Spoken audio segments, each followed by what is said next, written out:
ஸ்ரீமதே ராமானுஜாய நமஹ. பெருமாள் திருமொழி 2வது தசகத்துடைய அனுபவம். இன்றைக்கி அனுபவிக்கக்கூடிய பாசுரம், தோய்த்த தன் தயிர் வெண்ணெய் பாலுடனுண்டலும் உடன்றாய்ச்சி கண்டு ஆர்த்த தோளுட எம்பிரான் என் அரங்கனுக்கடியார்களாயி நாத்தழும்பெட நாரணா என்றழைத்து மெய்தழும்பத் தொழுதேத்தி இன்புறும் தொண்டரு சேவடி ஏத்தி வாழ்த்துமென் நெஞ்சமே. இந்த பாசுரத்தில் பெருமாள் கிருஷ்ணாவதாரத்தில் ஒரு லீலை பண்ணான். அந்த விஷயத்தை பற்றி சாய்க்கிறார்.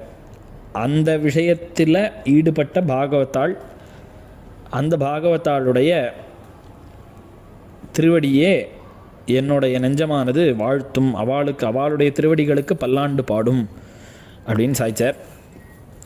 என்ன கிருஷ்ணாவதார லீலை அப்படின்னு கேட்டால், தோய்த்த தன் தயிர் வெண்ணெய் பால். இல்லை, இந்த ப்ராசஸ் எல்லாருக்கும் தெரிஞ்ச விஷயம். பால் காய்ச்சுவோம், அந்த காய்ச்சின பாலில் அதை தோய்க்க பண்ணி அதுலேருந்து தயிர், அந்த தயிரிலேருந்து வெண்ணெய் எடுக்கிறது அப்படின்னு. இப்படி பெருமாள் வெண்ணெய் சாப்பிட்றது என்ன, வெண்ணெய்க்கும் காரணமாக இருந்த தயிரை சாப்பிட்றது என்ன, தயிருக்கும் காரணமாக இருந்த பால் எல்லாத்தையும் சாப்பிட்டு காலி பண்ணிடுவார் கிருஷ்ணாவதாரத்தில். அதை உண்டலும் எல்லாத்தையும் கொஞ்சம் கூட ஒரு சேஷம் இல்லாத பேலன்ஸ் வைக்க மாட்டார். எல்லாத்தையும் காலி பண்ணிவிடுவார், அம்சேஞ்சுடுவார். இவர் இப்படி சாப்பிட்றத அவள் அம்மா பார்த்துட்டா, யசோதை பார்த்துட்டா. உடன்றாய்ச்சி கண்டு, இதை பார்க்கும்போதே யசோதைக்கு நல்ல கோபம். ஏன்னா இது கொஞ்சம் கூட வைக்காத இந்த குழந்தை சாப்பிட்றதே எப்படி, இது நம்மாத்து சாப்பிட்டா பரவாயில்ல, பக்கத்தாத்தில் இருக்கிற வாழ்தெல்லாம் சாப்பிட்றதே அப்படின்னா. இது சாப்பிட்டதை பார்த்தது மாத்திரமில்லை, அடுத்தாத்துல போய் சாப்பிட்டுட்டு இந்த கையிலையும் பெருமாளுடைய திருவாயிலையும் இந்த தயிர் வெண்ணெய் பாலுடைய அடையாளம் இருக்குது, சாட்ட ஒரு அடையாளம். அப்போ அந்த பெருமாளை பார்த்துட்டு ஆர்த்த தோளுடை எம்பிரான், அவள் பார்த்த அடுத்த க்ஷணம் பெருமாளோட கையை கட்டிட்டா. அந்த உரலில் பெருமாளுடைய இடுப்பை கட்டிட்டா. இது எதுக்கு பெருமாள் இப்படிலாம் கட்டுப்படுறார்? பெருமாள் சர்வேஸ்வரன், சர்வசக்தன், இப்படிலாம் இருக்காரு அப்படின்னு கேட்டால், அது மாத்திரம் இல்லை, இவன் நிஜமாவே பிடிச்சி கட்டுறாளே, இவன் நிஜமாவே கிருஷ்ணனுக்கு அம்மாவான்னு, இல்லை பெருமாளுக்கு அம்மான்னு ஒருத்தி தான் இருக்க முடியுமா அப்படின்னாக்கா, பெருமாள் இந்த இடத்துல நமக்கு ஒரு சிக்ஷை, நமக்கு ஒரு லெசன். எப்பயுமே இந்த குழந்தைகளுக்கெல்லாம் கதை சொன்னோன்னா மாரல் ஆஃப் தி ஸ்டோரின்னு ஒன்று சொல்லணும். இந்த கதையிலேருந்து நீ என்ன தெரிஞ்சுட்ட, சாரம் என்ன, இதுலேருந்து நாம் தெரிஞ்சுட்டு நாம் நம்ம வாழ்க்கைக்கு உபயோகப்படுத்திக்கக்கூடியதான ஒரு நிகழ்ச்சி, ஒரு விஷயம் என்ன அப்படின்றத பார்க்கணும். அப்படி பார்க்குறச்சே இந்த விஷயத்தில் பெருமாள் ஒரு தப்பு பண்ணோன்னாக்க அதுக்கான பனிஷ்மெண்ட்டை நாம் ஏற்றுக்கணும் அப்படிங்கிறத உபதேசிக்கிறானாம் பெருமாள். இந்த அவள் அம்மா கிட்ட கட்டுப்பட்டுண்டு இந்த உரலில் கட்டிண்டு பெருமாள் ஒரு பனிஷ்மெண்ட் அனுபவிக்கிறாரோ இல்லையோ, அந்த மாதிரி இந்த தப்பு பண்ணோன்னா நமக்கும் பனிஷ்மெண்ட் உண்டு அப்படிங்கிறத பெருமாள் காண்பிக்கிறார்.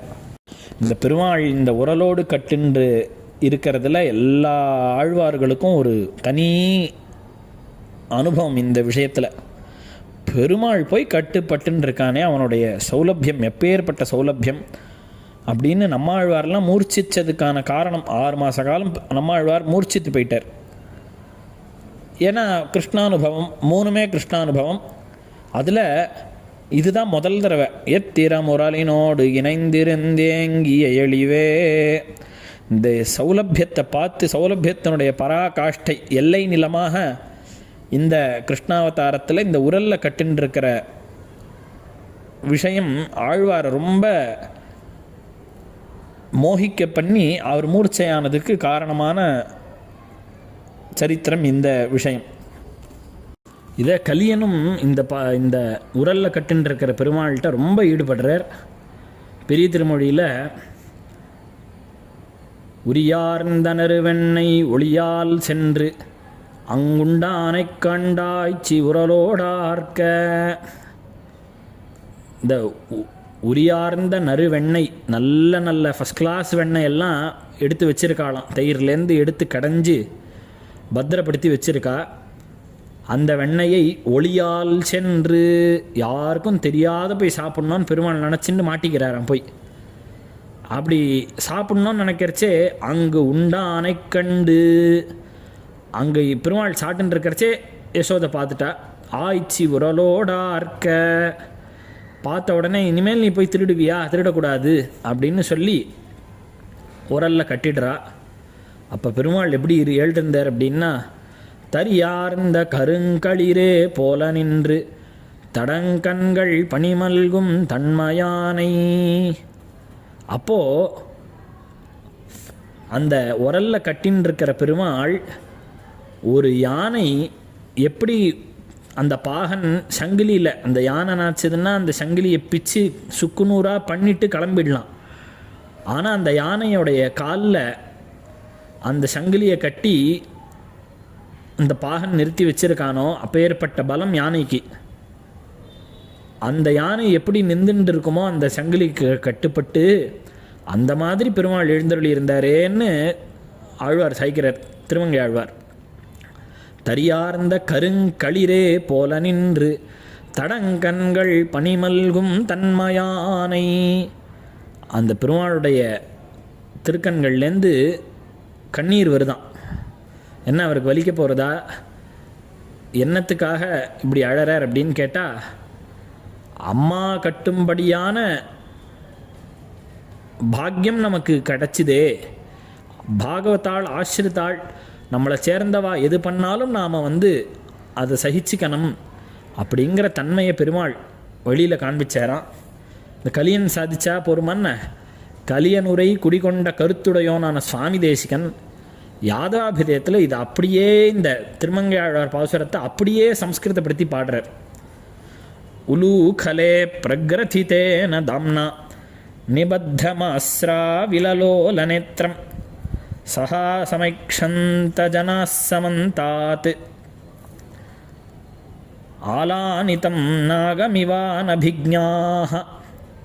அப்படியே அதே பதம். இது தேசிகன் மாத்திரம்தான் முடியும். அதனால தான் அவர் கலியனுரை குடிகொண்ட கருத்துடையோன்னு ஆரர். உலூகலே பிரக்ரதிதேன தம்னா,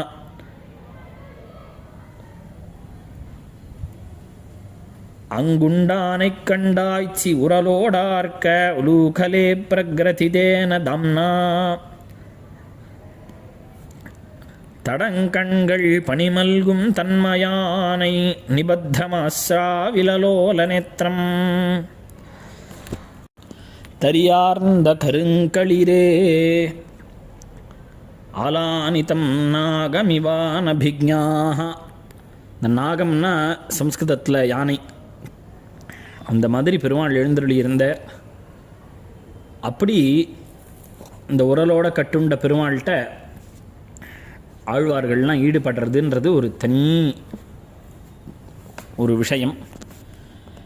அப்படி தோய்த்த தன் தயிர் வெண்ணெய் பாலுடனுண்டலும் உடன்றாய்ச்சி கண்டு ஆர்த்த தோளுடையிம்பிரான்.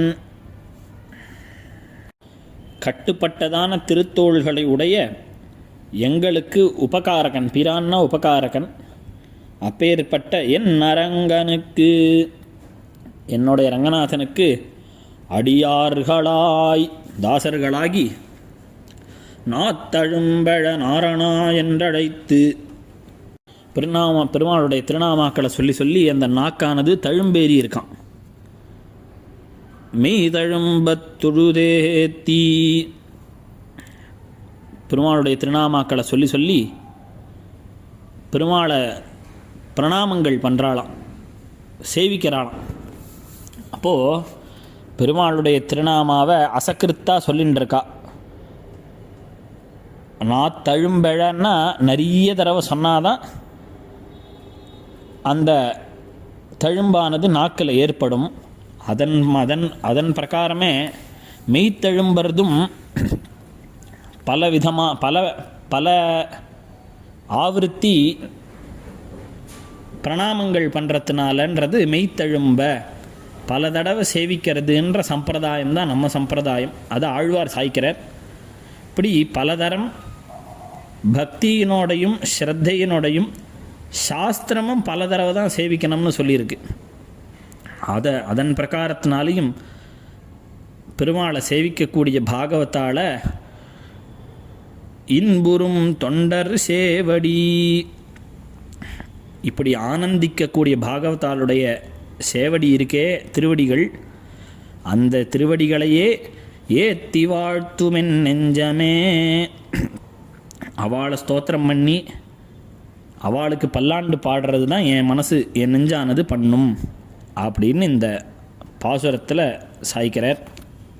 இந்த தசகத்துடைய கடைசி பாசுரம் அல்லிமாமலர் மங்கைநாதன் அரங்கன் மெய்யடியார்கள் தம் எல்லையில் அடிமை திறத்தினில் என்று மேவு மனத்தனாம் கொல்லி காவலன் கூடல் நாயகன் கோழிக்கோன் குலசேகரன் சொல்லினின் தமிழ் மாலை வல்லவர் தொண்டர்களாவரே.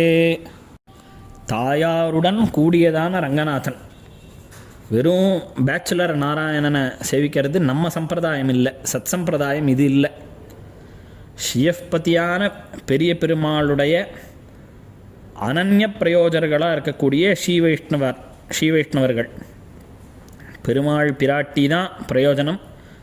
அவளை ஸ்தோத்திரம் பண்ணுறது, அவளுடைய அனுபவத்தில் ஈடுபடுறது, இதுதான் பிரயோஜனமே தவிர வேறு ஒரு பிரயோஜனம் எதிர்பார்க்காத இருக்கக்கூடிய ஸ்ரீவைஷ்ணவர்களுடைய எல்லையில் அடிமை திறத்தினில். எல்லைன்றதுக்கு ரெண்டு அர்த்தம். எல்லையில் அப்படிங்கிற சப்தத்துக்கு எல்லையில்னா அடிமை திறத்தினுடைய எல்லைன்றது பாகவதாள் பரியந்தம், பகவத் அனுபவத்துடைய எல்லை பாகவதாள் பரியந்தம்னு முன்னாடியே சொல்லியிருந்தோம். அதன் பிரகாரம் பகவானுக்கு கைங்கரியம் அப்படிங்கிறது பாகவதாள் வரைக்கும் போய் முடியணும். அந்த எல்லையில் அடிமை திறத்தினில், பாகவதாளுடைய அடிமை திறத்தினில் என்றுமே மனத்தனாம், என்றைக்கும் தன்னுடைய மனசை அதுலேயே விருப்பம் உள்ளதாக ஆக்கினர் ஆழ்வார், குலசேகர ஆழ்வார். இப்போ எல்லையில்ன்றதுக்கு ரெண்டாவது அர்த்தம், இந்த பாகவதாளுடைய வைபவத்துக்கு எல்லையே கிடையாது. எல்லை இல்லாத அளவற்றதான தாஸ்ய வகைகளில் இந்த பாகவதாளுடைய வைபவம் எல்லை இல்லாதது. அப்பேற்பட்ட பாகவதர்களுக்கு அளவற்றதான தாஸ்யத்தோடு நான் இருக்கணும் அப்படிங்கிறத பிரார்த்திக்கிறார். இது ஸ்வபாவ சித்தம். ஆத்மதாஸ்யம் அப்படிங்கிறது பெருமாள் கிட்ட மாத்திரம் நிற்கக்கூடாது, பாகவதாள் பரியந்தம் போகணும் அப்படிங்கிறத காண்பிக்கிறார். அவர் யாருக்கு இந்த அளவுக்கு தாஸ்யம் இருந்தது அப்படின்னா, கொல்லி காவலன் கூடல் நாயகன் கோழிக்கோன். கொல்லிங்கிறது கேரள தேசம், அதாவது சேரர்கள் ஆண்ட தேசம். அதுக்கு ராஜாவாகவும், கூடல் நாயகன் மதுரை அப்படிங்கிற பாண்டிய தேசத்துக்கு ராஜாவாகவும், கோழிக்கோன், கோழிங்கிறது இந்த உறையூர் சோழர்கள் தேசம். இத்தனை தேசத்துக்கும் ராஜாவாக இருந்து அது வெறுக்கிறார் ஆழ்வார். எனக்கு இந்த தேசங்கள்லாம் இருந்தது, அது வேண்டாம், அதை விட பெரிய சாம்ராஜ்யம் பாகவதாளுடைய தாசனாக இருப்பது அப்படிங்கிறத உணர்த்துற மாதிரி இந்த 3 விசேஷணத்தையும் தனக்கு சொல்லிக்கிறார். அது எப்படி அப்படின்னா, ராமன் லக்ஷ்மணர் இவாள்லாம் கிளம்புறா காட்டுக்கு வனவாசத்துக்கு. லக்ஷ்மணர் ஆனால் கேள்வி கேட்குறார் அதுக்கு முன்ன, அப்பா நேத்திக்கு பட்டாபிஷேகம்னார், இன்றைக்கி கிடையாதுங்கிறார். அப்பாவை வந்து ஜெயிலில் வச்சுட்டு நாம் பட்டாபிஷேகத்துக்கு ஏற்பாடு பண்ணுவோம்,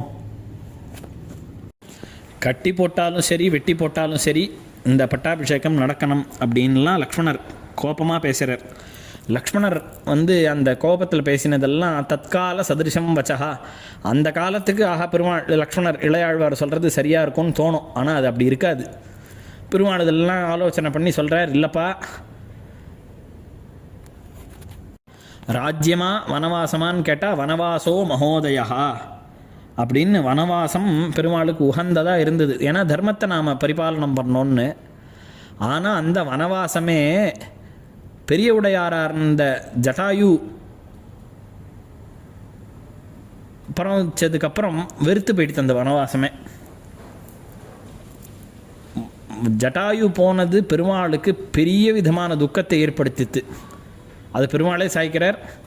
ராஜ்யாத் பிரம்சா வனே வாசா சீதா நஷ்டா த்விஜோ ஹதா ஈதிருஷீயம் மமாலக்ஷ்மீஹி நிர்தஹேதபி பாவகம். என்னுடைய அலக்ஷ்மி அபாகியமானது நெருப்பை கூட எரிச்சுடண்டா லக்ஷ்மணா அப்படின்னு சொல்லி வனே வாசகா காட்டில் கஷ்டப்படுறேன் அப்படின்றத இப்போ சாய்க்கிறார். இத்தனை நாள் அவருக்கு கஷ்டமாக இல்லை. வனவாசம் மகோதயகான் இவரே தான் சொல்லியிருக்கார். இங்கே என்னடா வனே வாசகான்றத துக்க விஷயத்துலலாம் சேர்த்து சொல்கிறாரு அப்படின்னு கேட்டால், எப்படி பெரிய உடையார ஜட்டாயுவை விட்டுட்டு தன்னால் வனவாசம் பண்ண முடியலையோ அந்த மாதிரி இந்த ஆழ்வாருக்கு இந்த ராஜ்யங்கள்லாம் இருந்தது ஒரு பெரிய பாரமாக எடுத்தான் இந்த பாகவதாலெல்லாம் சேவித்த உடனே. அதை இவரே சொல்ல போகிறார். ஊனேறு செல்வத்துடற்பிறவி யான் வேண்டேன் இவ்வரசும் யான் வேண்டேன் அப்படின்னு இந்த ஆழ்வாருக்கு சொல்கிற அளவுக்கு பாகவதாண்ட இருந்த சேஷத்துவமானது இந்த ராஜ்யங்களையும் விட்டு கொடுக்குற அளவுக்கு இவரை மாற்றிடுத்து அப்படின்னு இதை சாய்க்கிறது தான் இதோடைய தாத்பரியம். அப்படி இருந்த குலசேகரன் சொல்லினின் தமிழ் மாலை வல்லவர் தொண்டர்களாவரே. இந்த சொல்லின் இன்தமிழ் மாலை இனிதான சப்தங்களுடைய இந்த தமிழ் பாசுரங்கள், இந்த தமிழ் 10 பாசுரங்களை அதிகரித்து சொல்லக்கூடியவர்கள் தொண்டர்களாவரே. இந்த குலசேகர ஆழ்வார் எதை ஆசைப்பட்டாரோ பாகவத சேஷத்துவ பரியந்தமான புருஷார்த்தத்தை, குலசேகர ஆழ்வார் ஆசைப்பட்ட இந்த விஷயத்தை இந்த 10 பாசுரங்களை தெரிஞ்சுண்டு அதிகரித்து பாசுரத்தை அனுசந்தானம் பண்ணுபவர்கள் இதே புருஷார்த்தத்தை அடைவார்கள் அப்படின்னு சாச்சார். முகுந்தமாலையில் கூட ஆழ்வார் त्वद्भृत्य भृत्य परिचारक भृत्य भृत्य भृत्य भृत्यस्य भृत्य इति मां स्मरलोकनाथा அப்படின்னு இவர் எல்லா இடத்துலையும் பாகவத சேஷத்துவ பரியந்தமான புருஷார்த்தம் தான் எனக்கு வேணும்னு பிரார்த்திக்கிறார் பெருமாளை.